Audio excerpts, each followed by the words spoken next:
We'll show you how to render email templates from Salesforce based on condition results.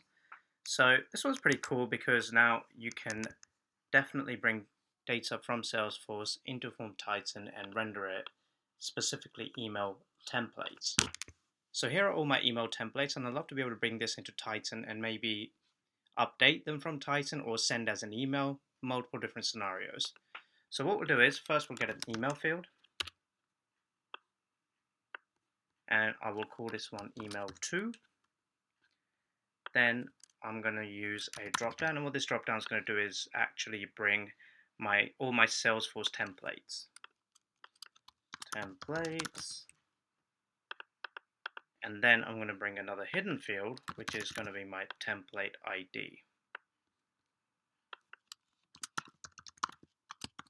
like that. Now, obviously, in every content, you want to be able to pull data from Salesforce, such as like first name, last name, all that kind of stuff. So what I'm going to do in this case is I'm just going to use an opportunity and use like an opportunity ID. So we will use opportunity ID. And I'm just going to fetch one from Salesforce now, just to keep it simple and sweet. All right, let's head over.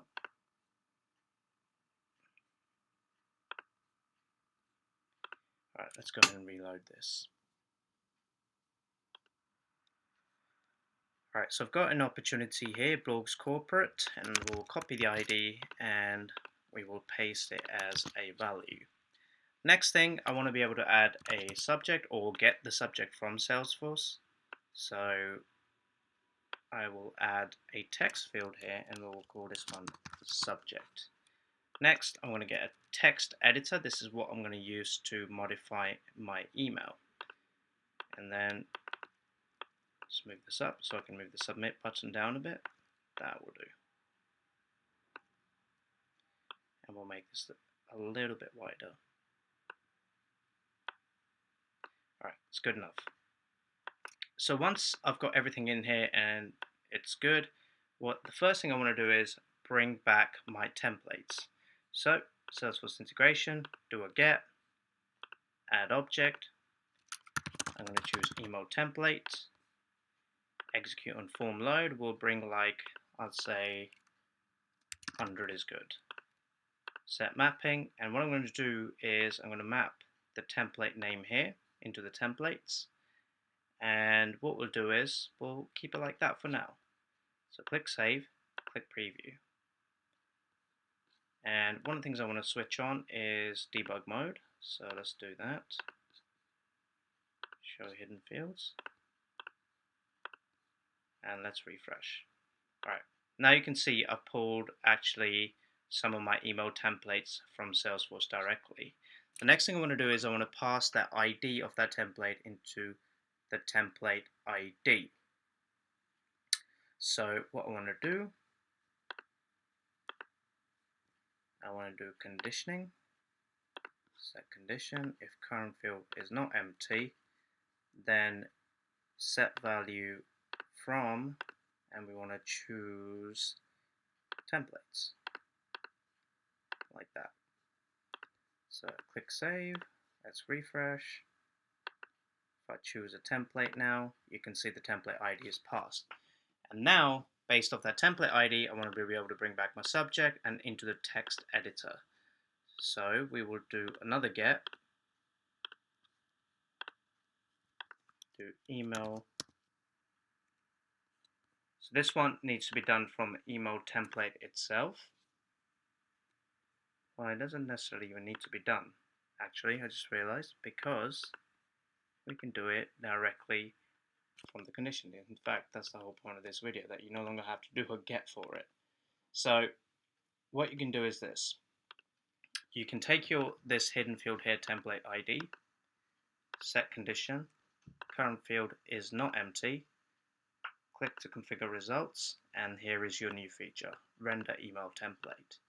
You click on it, and these are the 4 attributes. First thing you need to do is enable it, all right? Second thing you want to do is set your template ID. So this is going to be my hidden field, template ID.